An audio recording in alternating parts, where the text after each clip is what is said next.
Hallo julle almal, hier is ons vir nog 'n inspection vir Veldhuisen en Sand.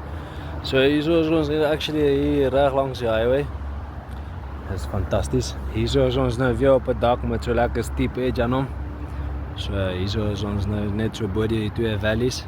So hierdie twee valleys is ook nou weer eens toegeseël, maar dit is nou as gevolg van die boom se blare wat nou in die valley inval. So nou omrede ook die valley nie 50 mal oop gesny is nie. Nou gaan al hierdie debris ook nou 'n plek hê om vas te gevang te word. So maar nou as daai valley oop is teen 50 mal, dan kan daai debris en water net afspoel onder toe.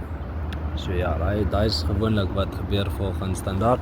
En dan daarso op die sidewall flashing kan 'n mens sien daarso is nie 'n counter flashing nie, maar hulle het hom gecounter flash met 'n waterproofing met 'n pop en lap.